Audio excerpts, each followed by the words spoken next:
Amigos con Derechos. Amigos con Derechos. Con Héctor Pérez Rivera. Presentado por Pérez Rivera, Salas y Peña, Defensa Legal.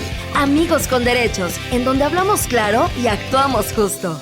Amigas y amigos, ¿cómo estamos? Estoy muy contenta porque el día de hoy, aquí en Amigos con Derechos, tenemos algo grande. Bienvenidos a su tercer capítulo de la segunda temporada. Me encuentro aquí con nuestro conductor Héctor Pérez y, por supuesto, amigas y amigos, una mujer que, bueno, presentarle está de más, pero lo voy a hacer porque tiene un perfil increíble, tiene la admiración de todos aquí en cabina y es un placer contar el día de hoy con Sofía Silven.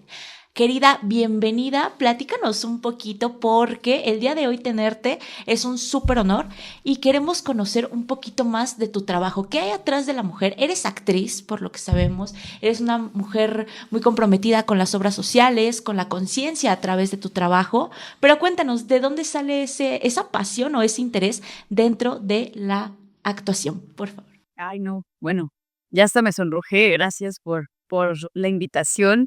Al contrario, el honor es mío. Y pues nada, ¿de dónde surge mi amor por la actuación? Pues tuve la enorme fortuna y privilegio de tener a dos padres que son artistas, mi madre músico, violinista y mi padre actor también. Y pues bueno, desde chiquita estuve en contacto con las artes, especialmente con la música y el teatro, y fue así como a mis escasos 5 añitos dije, pues yo quiero ser actriz. Y la familia en general nadie me creía, todos dijeron, ay, es que quiere ser como el papá y tal, pero pues se las cumplí. Y heme aquí. Y pues sí, ya yo soy egresada del Centro Universitario de Teatro, egresé en 2011 y desde entonces pues he tenido una carrera ininterrumpida en teatro y últimamente también en el medio audiovisual. Y pues como lo mencionas, creo que una de las cosas que más me ha importado a lo largo de mi carrera es cuidar la calidad y el contenido de los proyectos que ofrecemos al público. Déjame contarte, Karina, que yo conocí a Sofía, yo creo que tendrá unos 10 años casi, en una obra que mi madre, Nancy Rivera, que nos escucha y le mando un fuerte abrazo, me dice, una vez sale del teatro fascinada y me dice: "Oh, hijo, vi una obra y la tienes que ver". Yo en ese entonces dirigía la Clínica contra la Trata de Personas del ITAM. Dice: "Hay una obra sobre trata de personas, pero está sensacional, se llama Proyecto Handel", ¿no? Y entonces me dice, consigo los boletos, la veo y quedo impactada porque era una obra que retrataba el fenómeno de la trata de personas en nuestro país, la trata internacional, la trata que ocurre en México, y aparte se parecía mucho, o bueno, estaba evidentemente basada en un caso que en ese entonces estábamos acompañando, el caso Solid Gold. Y entonces yo me impacto por ver retratado tan fielmente, porque es un tema que es muy fácil llevarlo al tremendismo o al melodrama, ¿no? Me parece que siempre se habla de trata de personas en el cine, en el teatro, es muy fácil caer en el melodrama.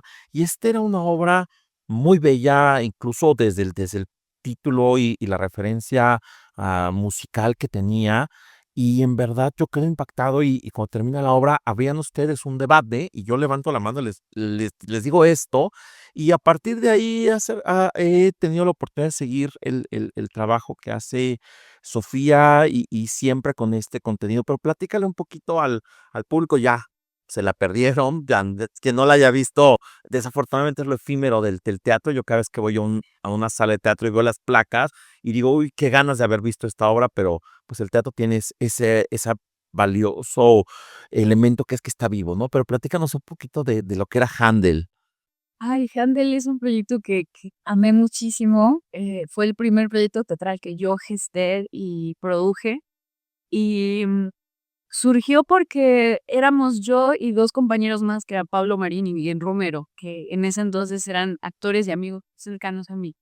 Y yo los jalé a que hiciéramos una obra juntos para hablar de algo que nos importara, algo que nos moviera, algo que realmente fuera importante para nosotros. Y curiosamente, un día que estábamos haciendo lluvia de ideas, caímos con el tema de la trata de personas y los tres coincidimos que era un tema absolutamente pertinente, que nos dimos cuenta que ninguno de los tres estaba realmente informado al respecto de cómo funcionaba la trata en nuestro país, sino que sabíamos que existía, pero no teníamos idea, ¿no?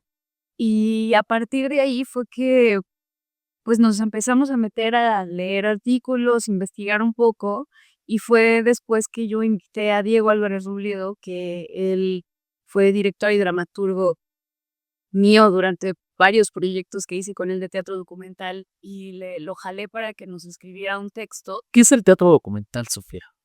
Pues el teatro documental creo que es un poco lo que hicimos, pero y no. Digo, hay diferentes tipos de teatro documental, ¿no? Pero al menos el que yo abordé con Diego y con su compañía, que era Principio, em, pues es un teatro que sí toma información cotejada, verídica, ¿no? En aras de exponerla y visibilizarla de manera muy clara y muy honesta, ¿no? Sin mucho, tratando de darle una lectura bastante objetiva como para poder no solo, ¿cómo decirlo? Sobre todo acercar al público a información a la cual no está acostumbrada, ¿no? Ahora, en el caso de Handel, no fue necesariamente un teatro documental, sino que lo que hicimos fue tomar casos que fuimos encontrando en la vida real, y Diego lo que hizo fue hacer una adaptación de ficción de esas historias y entretejerlas entre ellas con la información que tenía. Y fue así como surgieron 3 historias principales que se contaban en Handel, que era la historia de Lucia, que era una joven polaca que fue, la corrió su madre de su casa y termina siendo conquistada por un joven en Rusia que termina tratándola y viajándola a México hacia el Solid Gold, precisamente donde es rescataban. Que yo a quien representé fue a una chica, pero era checa. Okey. Sí, no, bueno, Pero era claramente Lucia. es que además nos enteramos en el proceso que muchas mujeres son eslavas, son de origen eslavo, que son traficadas de toda esa zona hacia acá, porque México, pues, es un punto de comunicación brutal. Origen, tránsito y destino. Se define México es el segundo país de mayor incidencia mundial en materia de trata de personas después de Tailandia, justo por su posición geográfica respecto hacia Estados Unidos, pero también en relación con países como Centroamérica y Sudamérica, y obviamente la relación con España. La mayoría de estas mujeres eslavas, rumanas, polacas, checas, ucranianas, actualmente llegan vía España. Y esto es lo que a mí me maravilló de Handel, ¿no? Y me recordó también mucho una obra pues importante que es La muerte y la doncella, por justo la utilización de la música clásica como para comunicar esta melancolía que tiene la obra, ¿no? Sí, bueno, el nombre, por ejemplo, es una cosa ahí medio críptica porque es entre precisamente el nombre del compositor Handel, que además Lucia aman, o sea, ella misma lo menciona, Handel, en alemán tiene que ver con las manos, con agarrar, ¿no? Tomar al y Handel en polaco significa trata. Entonces, el mismo nombre jugaba un poco como con todo ese universo. Luego nos fuimos a Sudamérica a contar la historia de Carlos, que es el que eh, es vendido por su madre en una favela en Brasil, y así es como llega a México a trabajar y él tiene un problema de identidad en el que es un transexual que está tratando de definir su identidad y de sentirse aceptado tanto por sí mismo como por el fantasma de su madre que lo persigue, ¿no?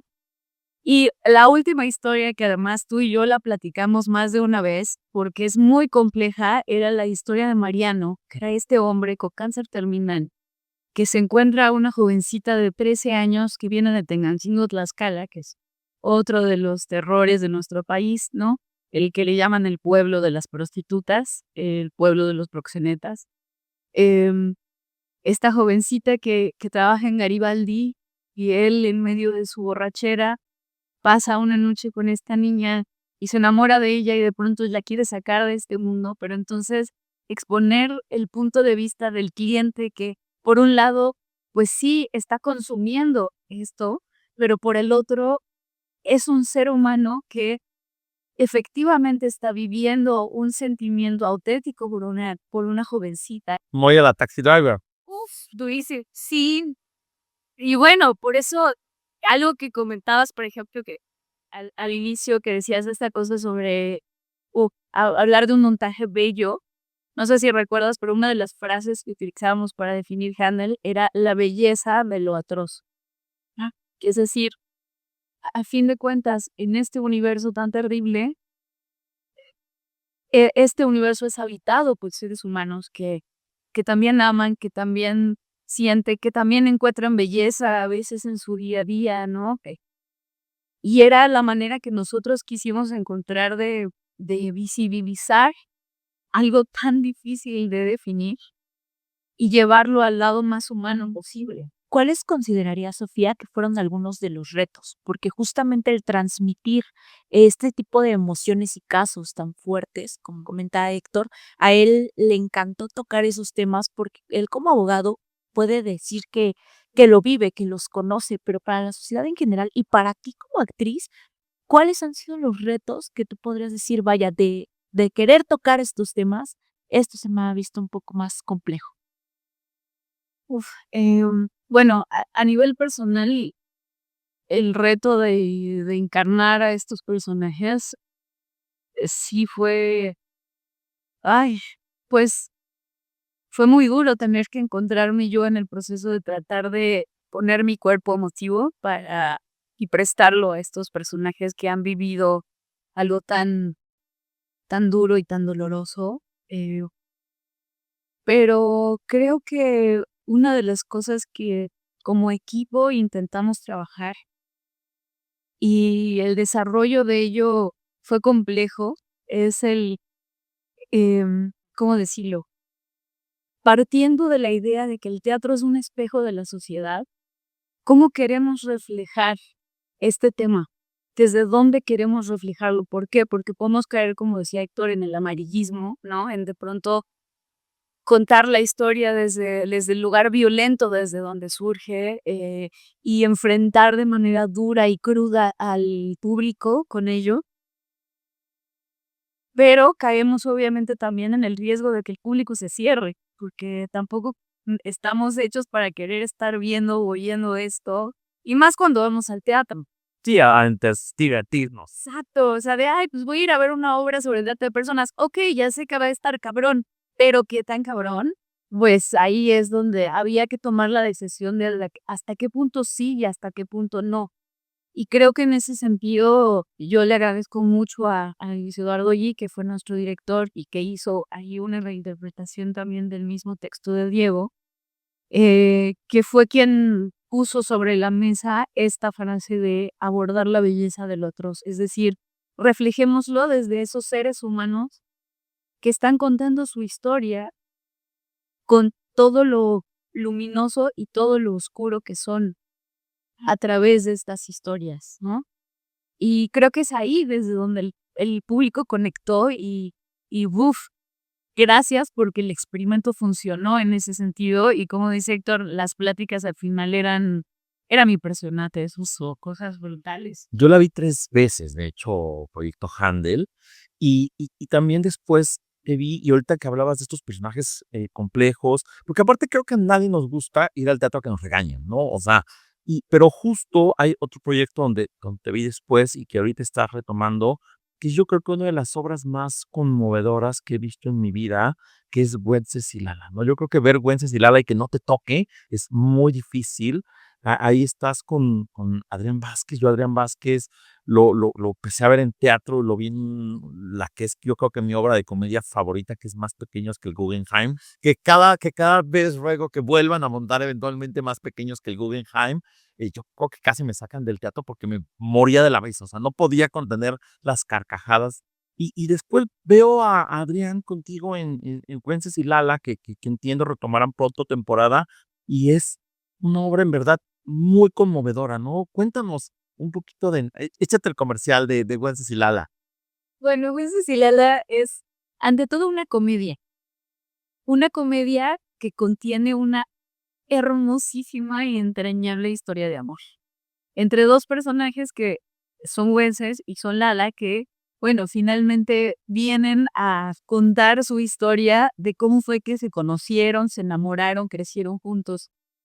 Pero lo interesante es que es a través de este relato de su historia que encontramos una vez más tanto lo luminoso como lo oscuro, ¿no? Es decir, dos seres que vivieron cosas tremendas, pero que incluso habiendo vivido estas cosas tremendas, encontraron a su compañero, encontraron el amor filial, el amor romántico, encontraron gran parte de su esencia como seres humanos en este mundo y la vienen a compartir con el público, ¿no? Entonces, a mí me encanta porque además literal somos dos actores en una banquita contando nuestra historia, que además para mí creo que es de los teatros más entrañables, ¿no? Ese donde literal es el actor conectando con el público. Eh, entonces eso, sí, efectivamente vamos a regresar el 14 de febrero, aprovechando el Día del Amor y la Amistad. En el Royal Pedregal vamos a estar ahí los sábados y domingos. Eh, bueno, pueden buscarnos en redes sociales como @TristesTigresC, que es la página de Los Tristes Tigres, la compañía de Adrián, y ahí está toda la información respecto a la obra para que nos puedan acompañar. Pero sí, yo amo esa obra, primero la experimenté como espectadora y después ya como actriz, y en ambos trabajos, o sea, ambas veces, ambos encuentros fueron totalmente fructíferos para mí a nivel humano y a nivel profesional también. No, creo que es una obra maravillosa, digo, hay que decirlo para un poco invitar más al público a verla, que es sobre esta historia de amor de dos niños, que empieza siendo dos niños, en el contexto de la tragedia humanitaria que hay en nuestro país, de la narcoviolencia, ¿no? Y ahí es donde yo de hecho no sabía qué esperar, o sea, fui porque conozco tu trabajo, me gusta tu trabajo, porque me gusta mucho el trabajo de Adrián, dile que soy su fan, que lo acabo de ver como el Cinderín en 90 minutos. Ahora que yo tengo un equipo de fútbol 7, nuestro productor está ahí en el equipo también, y me recordó mucho a eso, ¿no? A este fútbol de amigos, ¿no? Y yo fui y en verdad no esperaba lo que iba a ver y lo que dices, ¿no? Son dos, un actor, una actriz, hablándole al público, ¿no? Y creo que es una obra que vale mucho porque es muy conmovedora. Sí, además creo que es una obra que por contar esta historia de vida de ambos, también le permite al público reflejarse en muchos momentos, ¿no? Tanto alegres como tristes a veces, ¿no? O sea, abordamos muchos temas a lo largo de esta historia de amor, abordamos la pérdida, abordamos el juego, la broma, la tragedia, entonces la violencia. Entonces creo que eso es lo que lo vuelve vasto y rico como proyecto, ¿no? Pues sí, Lala. Pero bueno, en fin, sí, es de esos proyectos que hasta el día de hoy me sigue enseñando mucho. Pues hay que ir a verla, Karina. Vamos pronto. ¿Y ha habido algún proyecto que tú digas, este me cambió, me marcó por completo? Nos mencionas ahorita Huetzilaala, pero ¿ha habido otro y por qué? Creo que de los últimos proyectos que sí me dio así la vuelta fue Julieta Tela la Col Que estabas con Verónica Merchán. y con Carmen Mastachi. Yo me acuerdo, yo la vi, Verónica, también llevo muchos años siguiendo su trayectoria, yo me acuerdo de ella desde muy jovencita, en Principio y Fin, de Ripstein, y ya después verla ya como una primera actriz, pero además, esta sí es una obra, yo creo, 100% feminista, ¿no? O sea, yo la sentí, pero también es una obra que te regaña, ¿no? Era una obra más bien pues que te daba ahí 2 jalones de orejas y que te hacía centrarte en esta problemática. Cuéntanos un poquito de Julieta Tiene. Era una obra muy interesante porque lo que hizo Bárbara Collio, dramaturga y directora de la obra, fue que tomó a 3 personajes del Teatro Universal y los juntó en un lobby de un teatro, que eran Blanche, del tranvía llamado Deseo de Tennessee Williams, Nina, de La Gaviota de Chekhov, y Nora, de Casa de Muñecas de Ibsen. Probablemente los 3 personajes no shakespearianos mejor escritos para mujeres en la historia del teatro. Así es, sí. O sea, son íconos. Todas las actrices de todas las épocas hemos querido hacer esos personajes. Entonces, bueno, el punto es que es como una reinterpretación de estos personajes en esta nueva Nora, Nina y Blanca, que se encuentran en este lobby de un teatro. Afuera llueve y las 3 llegan supuestamente tarde a la función de Romeo y Julieta que vinieron a presentar en este gran teatro. ¿Qué sucede? Que en esta pieza, estos 3 personajes, al momento de tener que esperar a que o baje la lluvia o finalmente se abra la puerta del teatro, empiezan a convivir entre ellas y empiezan a tener complicidad en sus historias. Entonces nos vamos enterando de qué es lo que está pasando con cada una de ellas. Y es muy interesante porque las 3 son de generaciones diferentes y sus cuestionamientos son muy distintos y a mí me hicieron personalmente cuestionarme cómo el tejido social a mí me ha delimitado como mujer en mi feminidad, en mi personalidad y en mi propia identidad, por supuesto. Y tengo que serte honesta, hubo trancazos duros en el proceso para mí de decir, ok, yo había entendido mi realidad así y no es así, porque me la acaba de reflejar esta obra. Es lo que a mí además me parece maravilloso del teatro, que tanto para el espectador como para quienes subimos al escenario es un espejo y todo el tiempo nos está reflejando cosas. Y si estamos abiertos a escuchar, podemos aprender mucho. Para mí, uno de los teatros más valiosos es aquellos en los que entras, sales un poquito más consciente, sales un poquito más inteligente, sales un poquito más compasivo con el otro, con la realidad en la que vivo. Entonces, ese cuestionamiento de ese tejido en el que yo estaba inmersa y que de pronto Nina me hizo darme el clavado hacia el cuestionármelo, ¿no? Hacia decir, digo, Nina anda con su profesor y está enamorada y hay una relación ahí de poder. Nora y Torvaldo tienen una relación de violencia intrafamiliar, aunque no lo parezca, pero existe. Y Blanca, no digamos, pobre mujer, o sea, vive en una idea en donde ha puesto en un pedestal, ¿cómo se dice? Ha idealizado una idea personal de lo que es el amor y que la está destruyendo por completo. Entonces, como que ver y hablar de estas 3 mujeres en el escenario con con esta obra en particular, para mí fue tener que deconstruirme y volverme a construir de cero. Y fue muy interesante para el público conocer a estos personajes con esta visión que le da Bárbara Colio, porque, por ejemplo, yo ahorita no ubico un buen Casa de Muñecas que yo haya visto montado acá.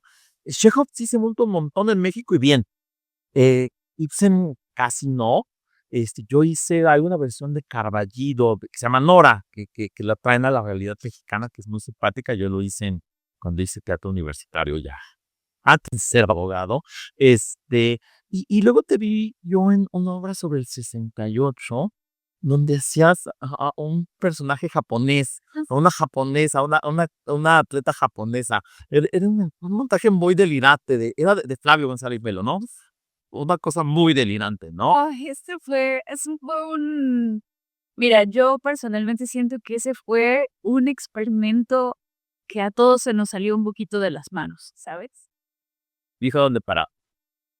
Sí, mesate sí, aunque creo que sí tiene algunas cosas muy rescatables, empezando por su dramaturgia. O sea, a mí esa dramaturgia de Flavio González Melo me parece fascinante y cuando yo la leí por primera vez a mí y pues sí, me resquebrajó porque precisamente te pone en la cara el tema del olvido, de lo fácil que a veces podemos olvidar las grandes tragedias de nuestra sociedad en aras de el divertimento, en aras de no enfrentarnos con el hecho histórico per se, ¿no? Entonces, esa obra, digo, yo era una clavadista japonesa, la verdad es que yo personalmente desde adentro yo me la pasé muy bien, ¿por qué? Porque yo era parte de ese olvido. Yo como atleta que está compitiendo en esta olimpiada y que vengo como invitada, soy absolutamente ajena a todo el conflicto social y estudiantil que está sucediendo allá afuera. Entonces, creo que ahí fue donde de pronto quizás no a todo el mundo le quedó claro, pero sí, el tratar de enfrentar estos 2 mundos en donde ninguno es demasiado consciente del otro, ¿no? Porque a los estudiantes no les está importando demasiado las olimpiadas en este momento, sino otra cosa completamente. Y a los atletas vinieron a lo que vinieron, ¿no? Entonces, Que puede pasar ahora un poco con el mundial, por ejemplo, ¿no? exacto. Yo créeme que me acordé de esa obra en cuanto supe que el mundial se viene a hacer a México. Yo dije, perfecto, pues al pueblo pan y circo, ¿no? Y Estados Unidos, se habla ya incluso de un boicot. Algunos países importantes como Países Bajos o Alemania, ahora con la situación en Groenlandia, hablan de boicotear la Copa del Mundo, ¿no?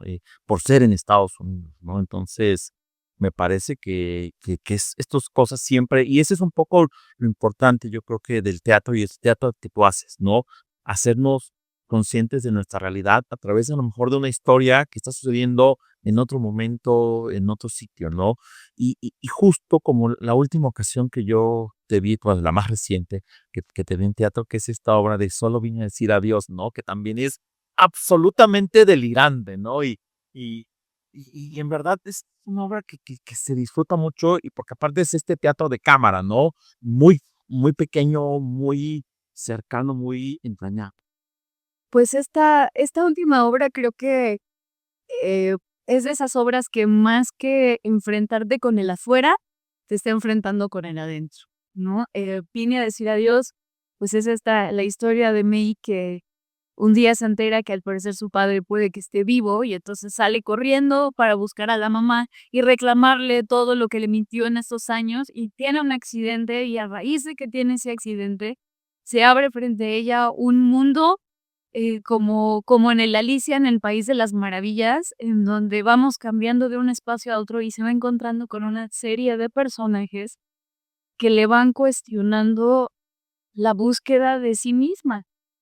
Y creo que pues todos hemos pasado por momentos de crisis existencial, por así decirlo, en donde necesitamos reafirmarnos como nosotros y encontrar quiénes somos. Y a veces eso implica, pues, tener que aventurarnos hacia nuestro interior, a encontrar esas heridas que no hemos cerrado, a encontrarnos esos momentos dolorosos que no entendimos y que ahora quizás ya podemos empezar a darle sentido. Y, pero bueno, como dices, era una cosa hilarante, muy divertida también, pero para mí esa obra era eh, cansadísima, empezando por eso. O sea, yo salía agotada. No estabas en escena todo el tiempo. Sí, además de que no debía tregua, pero más allá del esfuerzo físico que sí implicaba, pero que tampoco era en sí extra súper fuertísimo, pero el desgaste emocional de May, o sea, de pronto, pum, enterarme de esto, ir y platicar con la mamá y enterarme de otras cosas y reclamar y abrir la herida materna y luego encontrar la pista de algo e irme con el otro y preguntarle al otro y el otro me manda con tal y llegué con la bruja y ya me reflejó que yo todavía, ¿no? Pero, pero bueno, pues así también son las historias del héroe hacia la conquista de sí mismo y todos las tenemos. Entonces, eso fue muy lindo. Para mí fue muy bello y muy divertido el poder pasar del idealismo a esta cosa como de realismo mágico en donde podía yo experimentar con el cuerpo, con la voz, con muchas cosas y, y eso, de pronto hablar de algo que tenía que ver con el ir hacia el interior más que hacia el afuera. Eso también me encanta del teatro, ¿no? Que podemos hablar de lo que queramos y muchas cosas son pertinentes. Digo, está increíble también poder hablar de los problemas sociales y del tejido en el que vivimos y todo ello. Pero bueno, también está esa posibilidad de hablar desde adentro, desde, ok, encontremos ahora en nosotros esa compasión y ese amor también por nosotros para que eso se refleje también en el afuera. Y todavía te quedan temas por descubrir. ¿Qué te gustaría? Ahora, ¿de qué temas quieres hablar? Ay, es que los temas no se van a acabar nunca. Digo, el teatro surgió por la misma necesidad del ser humano como ser social de comunicarse y de entenderse. Por eso cuando vino la pandemia algunos decían: "No, el teatro se va a acabar". Yo digo: "No, no se va a acabar nunca, o sea, lo vamos a seguir viendo".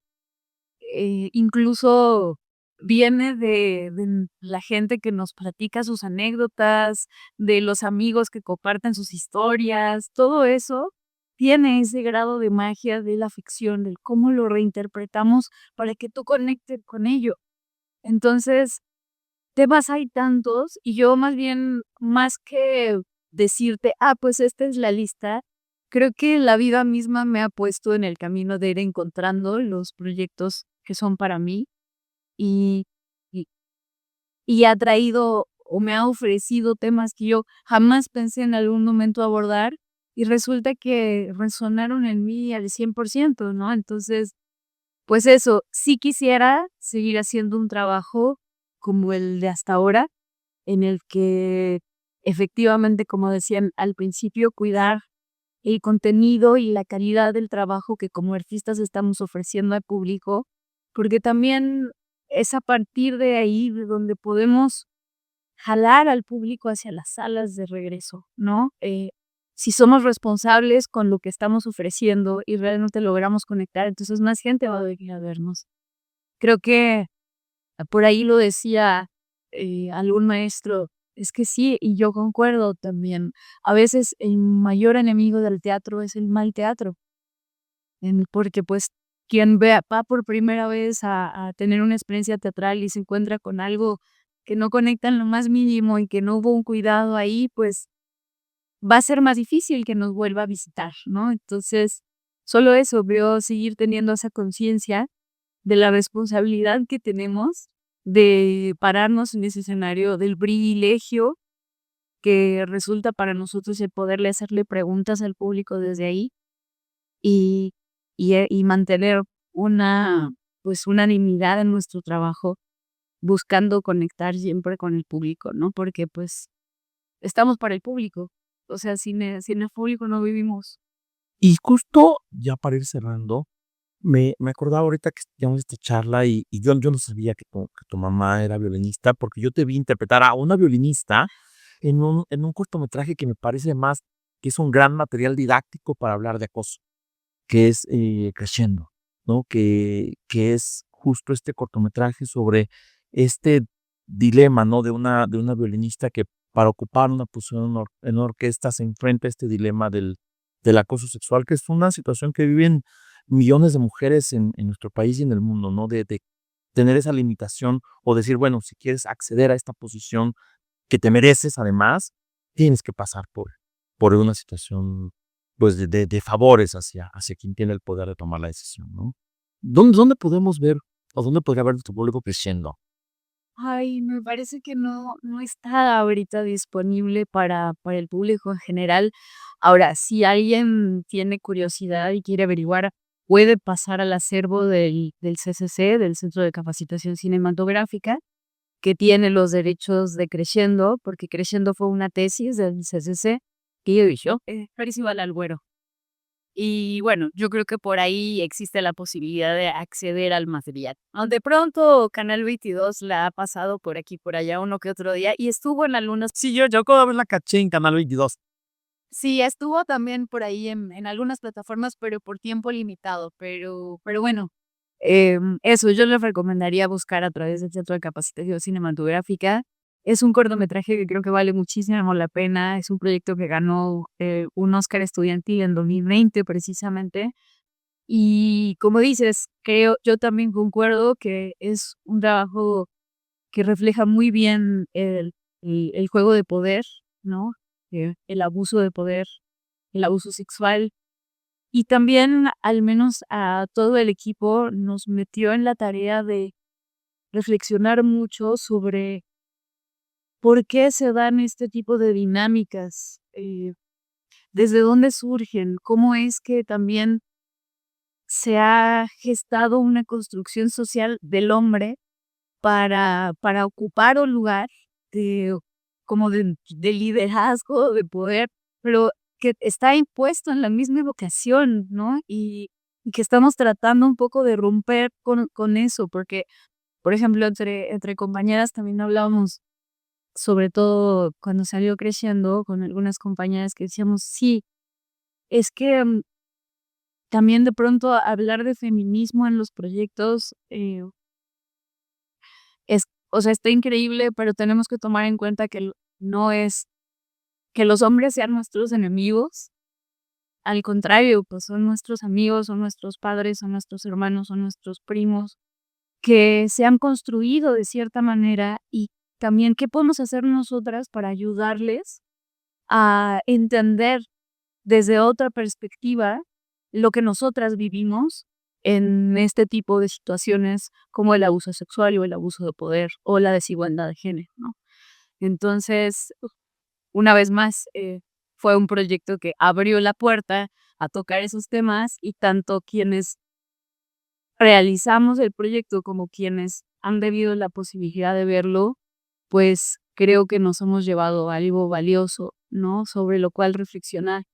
Y bueno, como te comentaba antes de que empezáramos esta entrevista, pues tuve la oportunidad de charlar con varias chicas que asistieron a una proyección de este cortometraje en la Facultad de Psicología de la UNAM.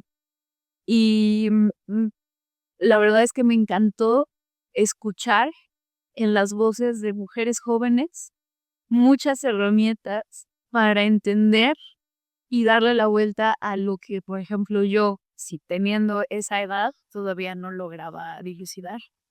Entonces, pues fue muy lindo darme cuenta de que estamos a, a poco a poquito, porque creo que falta mucho, pero estamos avanzando en este proceso de concientización.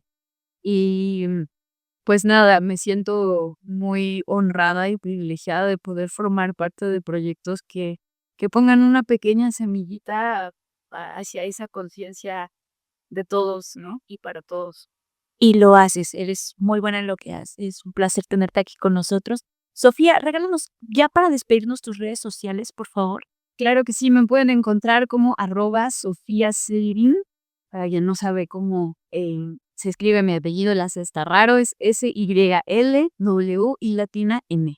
Sofía Silvin, ahí estoy en Facebook, en Instagram, siempre estoy subiendo información sobre mi trabajo, así que...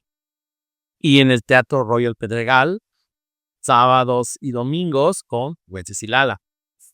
Mira, ya me hiciste aquí el patrocinio. Por supuesto que sí. Bueno, Sofía, fue un placer tenerte con nosotros aquí en cabina. Es un placer en compañía de Héctor Pérez Rivera. Los despido. Yo soy Cari Carvajal. Recuerden seguirnos también a nosotros en nuestras redes sociales a través de www.perezriverasalasypena.com. En Instagram como PSP Defensa Legal y en Facebook como Pérez Rivera Salas y Peña Defensa Legal. Amigas y amigos, esto fue Amigos con Derechos. Nos vemos hasta la próxima. Amigos con Derechos. Amigos con Derechos. Con Héctor Pérez Rivera. Presentado por Pérez Rivera Salas y Peña Defensa Legal. Amigos con Derechos, en donde hablamos claro y actuamos justo.